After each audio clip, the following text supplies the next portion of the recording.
Question C. Determine the range of values of x for which f of x is an increasing function. Okay, so I've just again copied the equation of the cubic and the general shape of the graph that we had, which was coming down from the top and then up and then down. That's a negative cubic shape. So when you are increasing, your gradient is positive. Okay. On this graph, the section in the middle is where the gradient is positive. From the max down to the min, or the min up to the max, this middle section is where your gradient is positive. Okay, it's going down, then it's going up, then it's going down. So we're looking for this section. So basically it's another way of saying work out the x coordinates of the stationary points, because that's effectively what we need to know. Okay, so we need to differentiate. I'll use the dy by dx notation, but you can write f dashed x if you prefer. So that's going to give you a 10 plus a 6x minus a 3x squared. We've already used that in part A, but we need it again here. We need to think about where our gradient is 0 to find our max and our min. Okay, I don't really like negatives in front of squared terms, so let's hop that across. And we get 3x squared minus 6x minus 10 equals 0 to solve. Okay, so we think about how it might factorise. There's only a few options. Can we make a 6?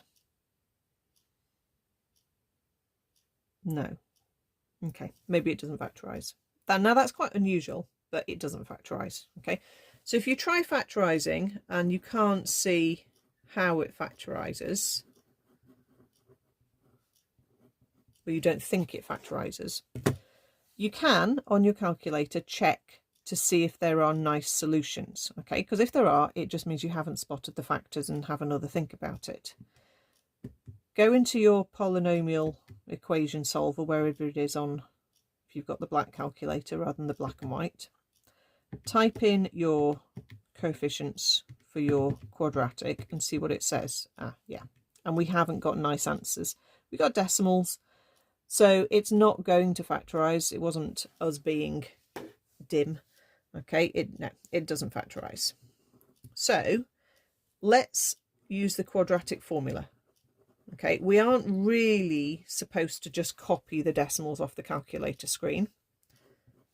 Okay, we should be showing some working. So minus b plus or minus square root of b squared minus 4ac all over 2a would give me a positive 6 plus or minus 36 take away 4 times 3 times negative 10 all over 2 lots of 3 is 6. 36. And then that would give me an add 4 times 3 times 10, which is 120. So that gives me square root 156 over 6. Okay.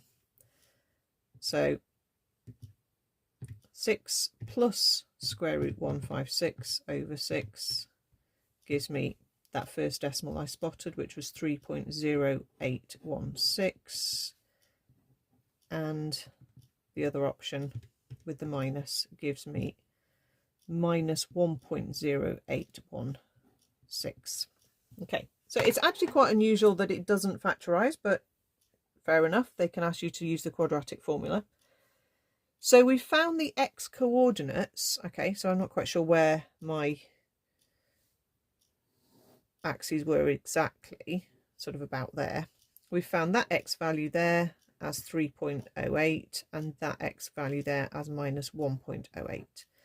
So basically the bit in between them, this section of x values in between, is going to be the range of values we need where the gradient is positive. Okay, so my range of values is going to be written as an inequality